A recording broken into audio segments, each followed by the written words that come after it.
শরীরের ভিতরেই থাকে, কিন্তু অনুভূতি শক্তিটা থাকে না। এই হলো জান আর মনের পার্থক্য বোঝার উদাহরণ। মরে গেলে শুধু অনুভূতি থাকে না, না প্রাণই থাকে না।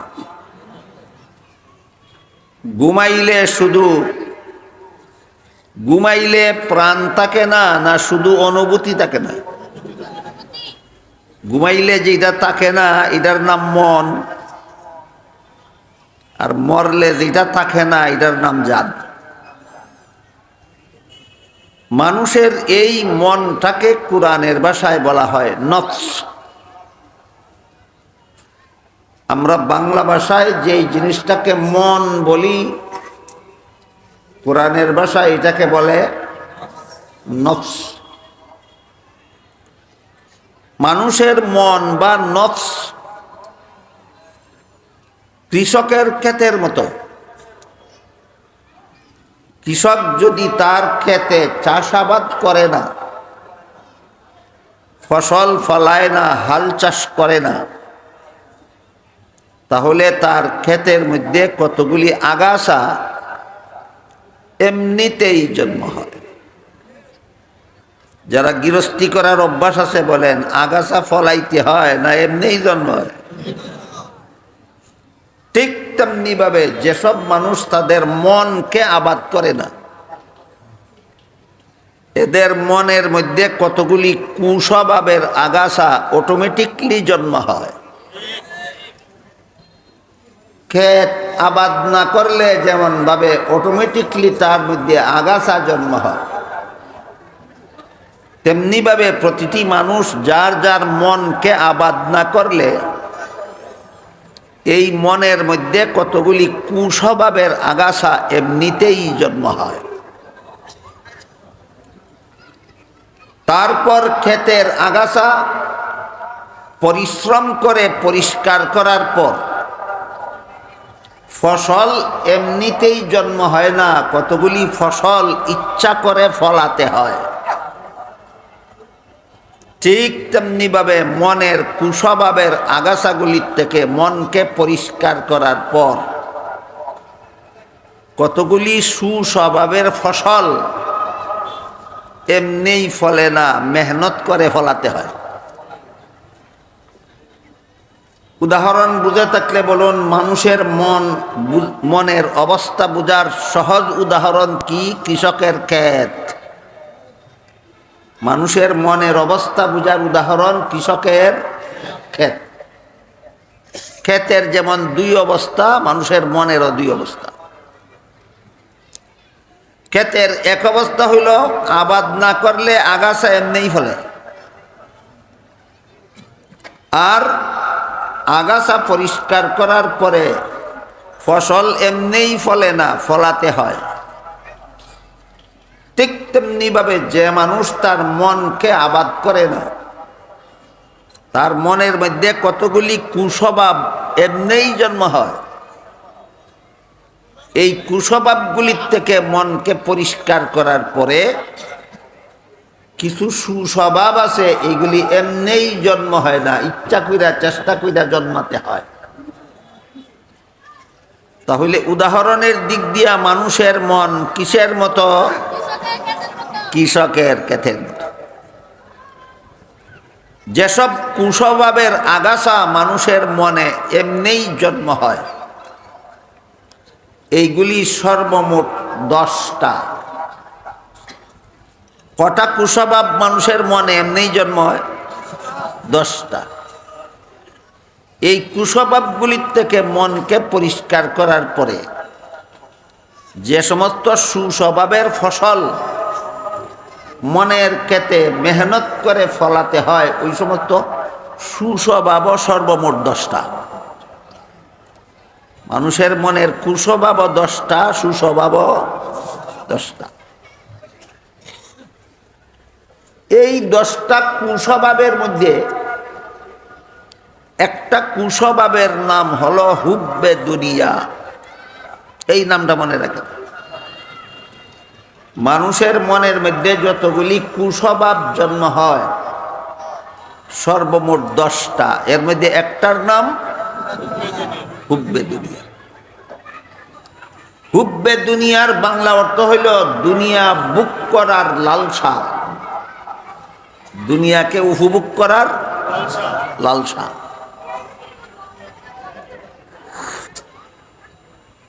দুনিয়াকে উপভোগ করার লালসা তিনভাবে, দুনিয়াকে লালসার বশীভূত হয়ে দুনিয়াকে উপভোগ করার পদ্ধতি আছে তিনটা। দুনিয়া লুবিরা তিনভাবে দুনিয়াকে উপভোগ করতে চায়। এই তিনটা পদ্ধতি বুঝলে আশা করি আপনারা সকলেই বুঝতে পারবেন আপনাদের কার কার মনের ক্ষেতের মধ্যে হুব্বে দুনিয়া নামের আগাছা জন্ম হইছে। দুনিয়া উপভোগ করা হয় কত পদ্ধতিতে? 3 পদ্ধতি। একটা পদ্ধতির নাম হলো হুব্বে জাহ, আরেকটা পদ্ধতির নাম হলো হুব্বে মাল, আরেকটা পদ্ধতির নাম হলো হুব্বে নিসওয়ান। বাংলায় ফদের লোভ, ধনের লোভ, নারীর লোভ। হুব্বে দুনিয়া নামের আগাছা যাদের মনের ক্ষেতের মধ্যে ফলছে তারা হয়তো ফদের লোভের লোভী হবে, অন্যায়ভাবে সমাজের পদ দখল করবে, আর না হয় ধনের লোভের লোভী হবে, অন্যায়ভাবে মানুষের ধন সম্পদ আত্মসাৎ করবে, আর না হয় নারীর লোভে লোভী হবে, অন্যায়ভাবে নারীকে উপভোগের অপচেষ্টায় লেগে যাবে। আমার কথা বুঝে থাকলে বলেন, হুব্বে দুনিয়া নামের আগাছা এটা যাদের মনের ক্ষেতের মধ্যে ফলে এরা দুনিয়াকে কত পদ্ধতিতে উপভোগ করার চেষ্টা চালায়? 3 পদ্ধতিতে। প্রথম পদ্ধতির নাম হইল ফদের লোভ, মানের লোভ। তার অযোগ্যতার কারণে সমাজে তাকে একটা পদ দিতে চায় না, কারণ যে যে পদের অযোগ্য তাকে সেই পদে দিলে উপকারের পরিবর্তে ক্ষতি করবে, উপকারের পরিবর্তে ক্ষতি করবে। ধরুন যেই লোকটার সূরা কেরাত শুদ্ধ নয় ভুল, যে কোরআনের সহি শুদ্ধ তিলাওয়াত জানে না, ভুল করে, সে কি ইমামতির পদের যোগ্য? অযোগ্য। তারে যদি এই পদে দেওয়া হয় তাইলে আপনাদের নামাজ সঠিকভাবে পড়াতে পারবে না বিনষ্ট করে ছাড়বে?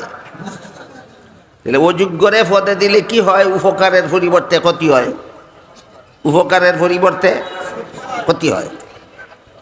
এই কারণে মানুষে তাকে পদটা দিতে চায় না, তারপরও সে চলে বলে কলে কৌশলে পদটা দখল করে নিয়েই যায়। তার অন্তর প্রমাণ হলো তার অন্তরে একটা আগাছা জন্ম হয়েছে, এটার নাম হুব্বে দুনিয়া, এটার নাম হুব্বে দুনিয়া।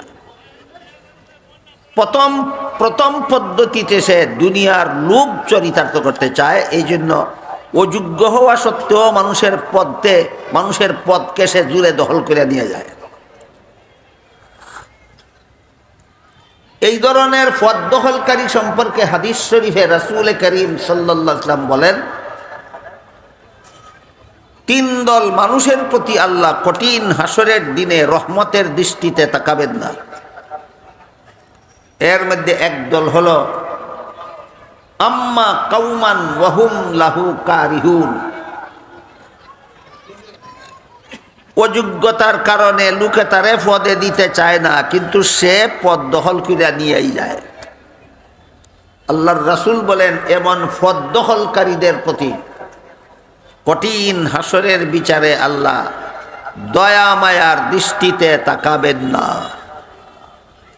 তাহলে পদ জুড়ে দখলকারীরা অনেক উপকার হাসিল করলো, না নিজেদের কপালে কুড়াল মারল? নিজেদের কপালে কুড়াল মারল। এই কুড়ালটা তার মনের ক্ষেতের একটা আগাছার ফসল। আগাছাটার নাম হুব্বে দুনিয়া। আগাছাটার নাম হুব্বে দুনিয়া। ধনের লোভের উদাহরণ, কেউ চুরি করে, কেউ ডাকাতি করে, কেউ জবরদখল করে, কেউ ছিনতাই করে, কেউ সুদ খায়, কেউ ঘুষ খায়। পদের লোভে না ধনের লোভে? ধনের লোভে। এটাও তার হুব্বে দুনিয়া নামের আগাছার ফসল।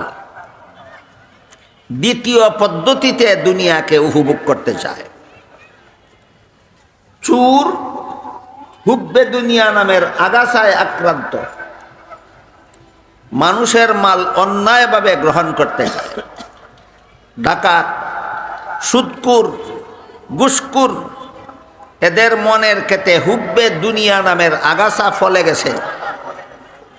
এরা অন্যায়ভাবে হারাম উপায়ে দুনিয়ার মাল অর্জন করতে চায়। এটাও হুব্বে দুনিয়ার দ্বিতীয় প্রকার। দ্বিতীয় পদ্ধতিতে এরা দুনিয়ার লোভ চরিতার্থ করতে চায়। এই পদ্ধতিটার নাম হলো ধনের লোভ। পদ্ধতিটার নাম, এই কতগুলি ছেলে দল দেখেন ঢুকছে, আমি দেখছি, ঢুকছে সময় মনে মনে গেছি এরা 11 শয়তান সর হইছে, সবার মধ্যে গন্ডগোলটা ঘটাইতো।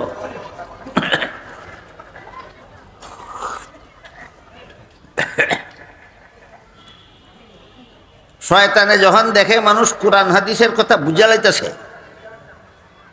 তখন হয়তো মাইকের গারো সোয়ার হয়, মাইকে করে গন্ডগোল মানুষে যাতে বুঝতে না পারে, আর ওই এরার গারো সোয়ার হয়, এরা চিল্লা চিল্লিত লাগাই দেয় যাতে মানুষের আর কোরআন হাদিস বুঝার পরিবেশ না হয়।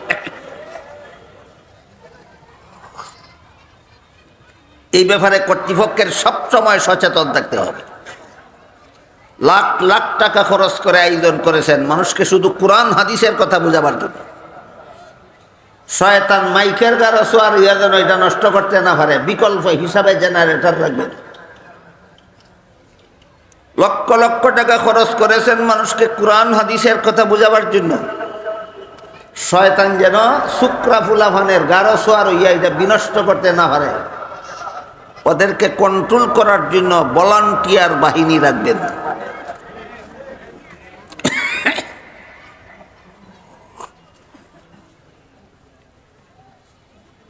গেল দ্বিতীয় পদ্ধতি। দুনিয়ার লোভ চরিতার্থ করার দ্বিতীয় পদ্ধতি হলো মানুষের ধন সম্পদ হারাম উপায়ে উপার্জন করা। দুনিয়ার লোভ চরিতার্থ করার তৃতীয় পদ্ধতি হলো মহিলাদেরকে হারাম উপায়ে উপভোগ করা। বর্তমান সমাজে হারাম উপায়ে উপভোগের প্রধান সিস্টেম দুইটা। একটা হইল ইফটিজিং, আর একটা হইল দর্শন। বর্তমান সমাজে নারীদেরকে হারাম উপায়ে উপভোগ কত পদ্ধতিতে চলে? দুই পদ্ধতি চলে। একটা পদ্ধতির নাম ইফটিজিং, একটা পদ্ধতির নাম ধর্ষণ। ইফটিজিং ইংরেজি শব্দ, এর বাংলা অর্থ হইল কোনো বখাটে পুরুষের পক্ষ থেকে কোনো মহিলাকে অসভ্য কথা বলা। চরিত্রহীন পুরুষরা মহিলাদেরকে অসভ্য কথা বলার নাম ইফটিজিং। ইফটিজিং এর খবর পত্রিকার পাতায় আসে কিনা? আসে। এই কাজটা যারা করে এদের মনের ক্ষেতের মধ্যে হুব্বে দুনিয়া নামের আগাছা ফলছে। তৃতীয় পদ্ধতিতে তা চরিতার্থ হচ্ছে। আর একটা হলো দর্শন। আজকাল পথে ঘাটে, হাটে মাঠে, শহরে বন্দরে, যেখানে সেখানে নারী দর্শনের সংবাদ প্রকাশিত হয় পত্রপত্রিকায়। এটাও হুব্বে নিসওয়ানের একটা পদ্ধতি। এরা মহিলাদেরকে অন্যায়ভাবে উপভোগ করার জন্য সমান অধিকারের স্লোগান দিয়া মহিলাদেরকে পর্দার বাইরে রাস্তায় বের করে ছেড়ে দেয়। এই অপকর্মটা যারা করে, যারা নারী পুরুষের সমান অধিকারের দোহাই দিয়া নারীদেরকে ঘর থেকে বের করে পথে ঘাটে বেপরদা অবস্থায় বের করে দেয়, এদের মনের ক্ষেতের মধ্যে হুব্বে দুনিয়া নামের আগাছা ফলছে। এরা তৃতীয় পদ্ধতিতে তা চরিতার্থ করার আন্দোলনে নেমেছে।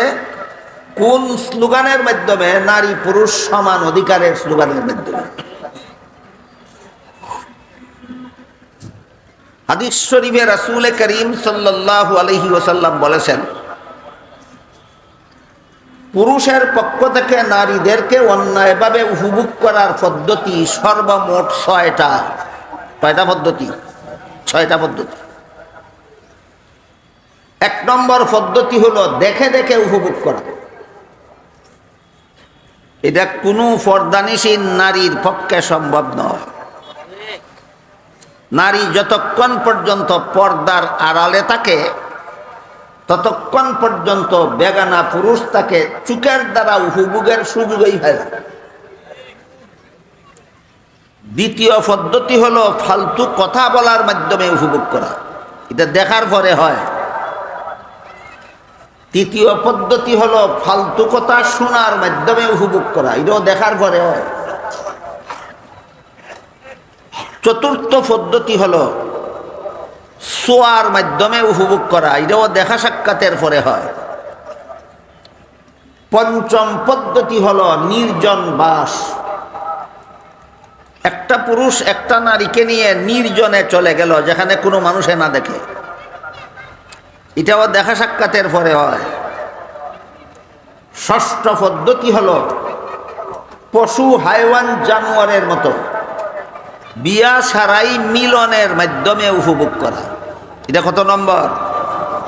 6 নম্বর পদ্ধতি। এই সবগুলি বেপরদা অবস্থায় দেখা সাক্ষাতের পরে হয়, আগে হয় না। এই জন্য আল্লাহ কোরআনে বলেছেন, কুল্লিল মুমিনিনা ইয়াগুদ্দু মিন আবসারিহিম ওয়া ইয়াহফাজু ফুরুজাহুম। এই আয়াতের মর্ম হইল ইমানদার পুরুষরা যেন ভিন্ন নারীকে চোখের দ্বারা দেখে দেখে উপভোগের পথ বন্ধ করে, তাহলে বাকি 5 প্রকারের উপভোগের রাস্তা এমনিতেই বন্ধ হয়ে যাবে।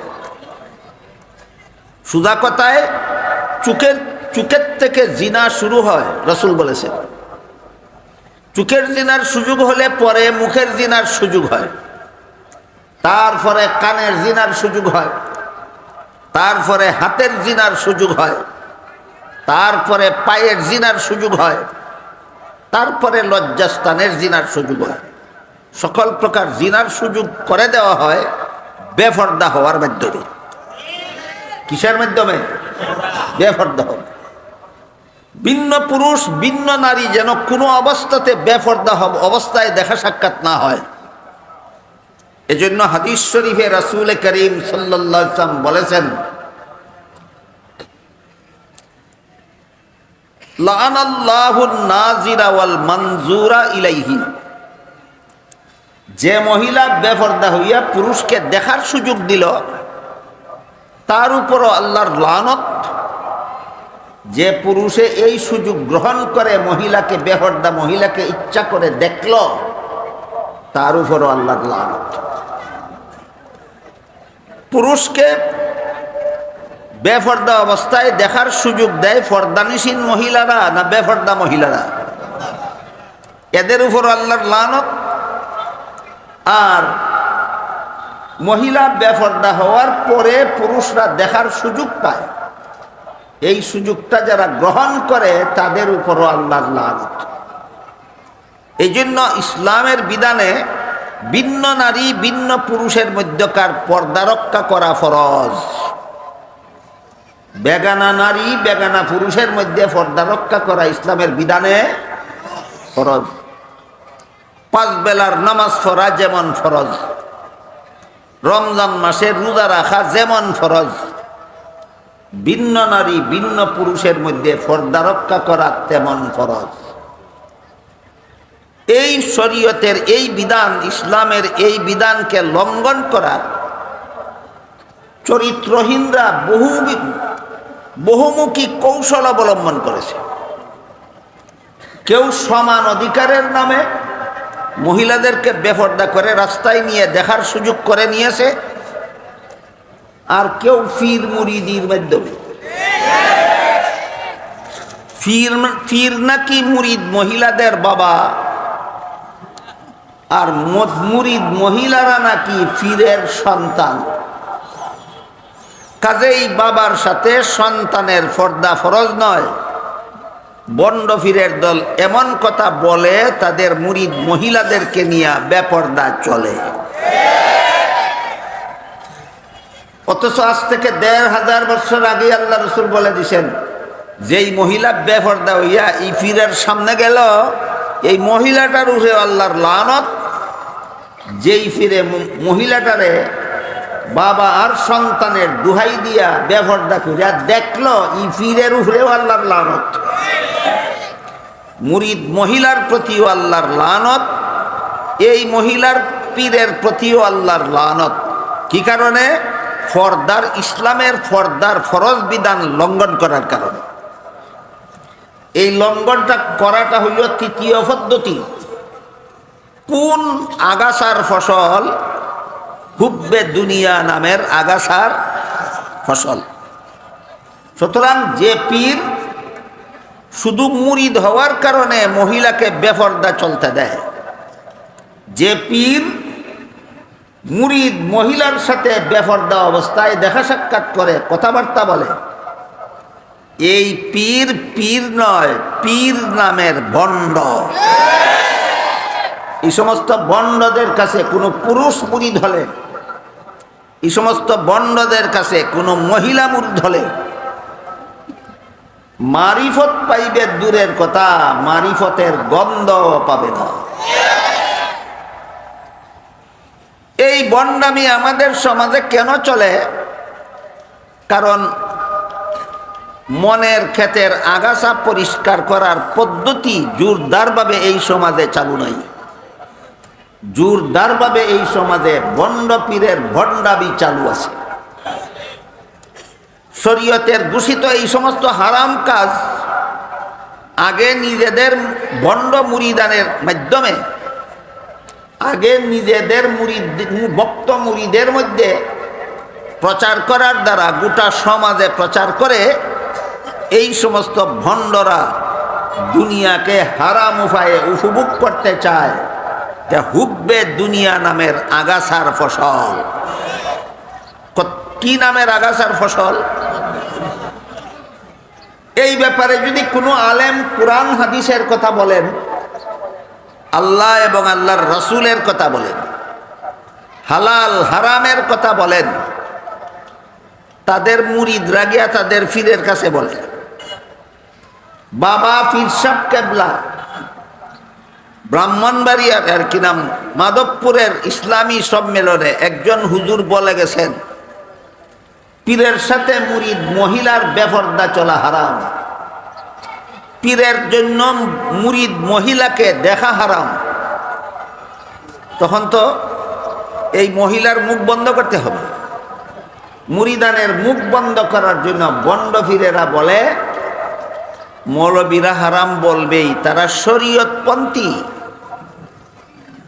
নারী পুরুষ বেপর্দা চলা হারাম, এটা শরীয়তের বিধান। শরীয়তের হারাম মারিফতে হারাম থাকে না, হালাল হইয়া যায়। আমরা যারা পীর মুরিদি করি, আমরা মারিফতপন্থী, আমাদের জন্য হারাম নয়। দেখেন ইত্রামিয়ার শয়তানির শেষ সীমানা কোথায়? মারিফত আর শরীয়তের পার্থক্য দেখাইয়া সমাজের চোখে ধুলাফারা দিয়া এর মনের ক্ষেতের জঘন্যতম আগাছা পরিষ্কার করবে দূরের কথা, যারা পরিষ্কার করতে চায় তাদের পথেও বাধার সৃষ্টি করতে চায়। নারী পুরুষ বেপর্দা চলা হারাম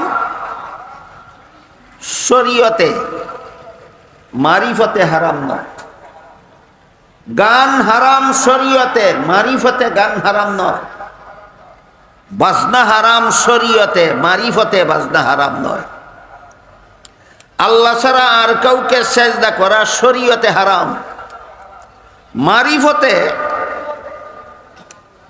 উরুসের বাবাকে সেজদা করা হারাম নয়, মারিফতে পীরকে সেজদা করাও হারাম নয়, পীরের কবরকেও সেজদা করা হারাম নয়।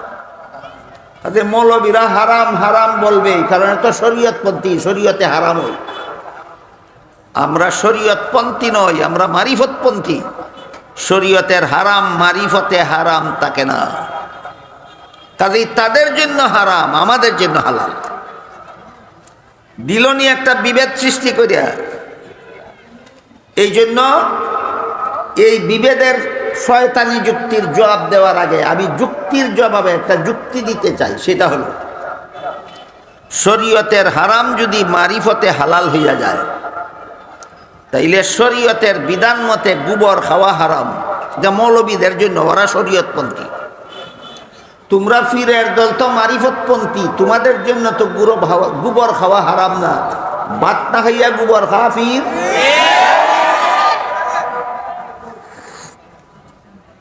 বলদের পেশাব পান করা শরীয়তে হারাম, যে মৌলবীদের জন্য হারাম, ওরা শরীয়তপন্থী। তোরা যারা মারিফতপন্থী, তোদের জন্য তো শরীয়তের হারাম হারাম থাকে না। তোরা টিউবওয়েলের পানি না খাইয়া বলদের পেশাব খা। এটা হলো যুক্তির জবাবে যুক্তি। এবার আসল জবাব। আল্লাহর কোন ওলি বলেন, ইলমে বাতিন হামচু মিসকা, ইলমে জাহির হামচু শির। ইলমে বাতিন হামচু মিসকা, ইলমে জাহির হামচু শির। বেশিরে কে মিসকা শাওয়াদ, কে শাওয়াদ বেশরএ পীর। এর অর্থ হইল, শরীয়ত হইল দুধের মতো, মারিফত হইল ঘিয়ের মতো। যেমন ভাবে দুধের মধ্যে মেহনত করলেই ঘি পাওয়া যায়, তেমনি ভাবে কষ্ট করে শরীয়তের বিধান পালন করলেই মারিফত হাসিল করা যায়। শরীয়তের মধ্যে মেহনত করলে মারিফত হাসিল হয়, শরীয়তের মেহনত করে শরীয়তের বিধান পালন করলে। শরীয়তের বিধান পালনে কিছুটা কষ্ট আছে, এই কষ্ট স্বীকার করলে তার মারিফত হাসিল হয়। বন্ড পীরেরা বুঝাতে চায়